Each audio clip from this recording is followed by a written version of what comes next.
Have you ever found yourself saying, I promised myself I wasn't going to react like that again?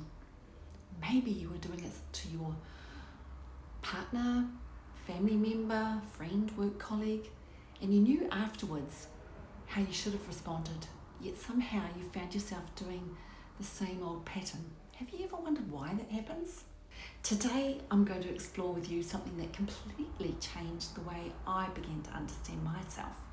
Most of us believe that if we know better, we'll naturally do better. But life doesn't always work like that.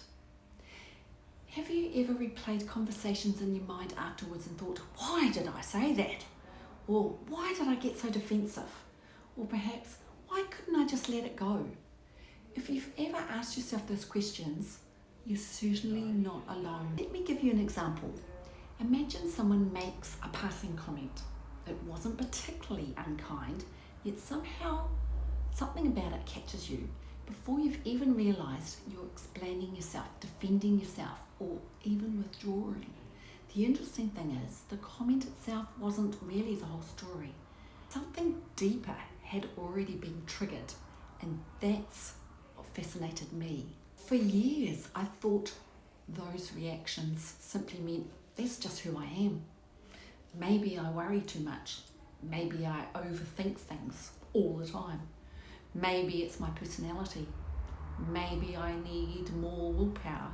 But what if those reactions aren't your personality? What if they're simply familiar ways that your brain has learned to respond over the many, many years since childhood? This was certainly true for me. Over many years of working full-time, raising 3 children, a special needs one, being a caregiver, trying to keep everything together, I became very good at reacting quickly, solving problems, staying alert, hypervigilant, looking after everyone else's needs first. I didn't even realise how automatic many of those responses had become. I simply thought, that's me. And one of the biggest lessons I've learned is this: awareness almost always comes before change. We can't change something we don't notice. But once we begin recognising the patterns or the reactions, something interesting happens. We create a tiny pause. And inside that pause, we suddenly have a choice, perhaps for the first time. So this week, I'd love you to try something. Don't try to change yourself completely. Don't judge yourself. Just simply notice the next time you find yourself reacting. Be curious.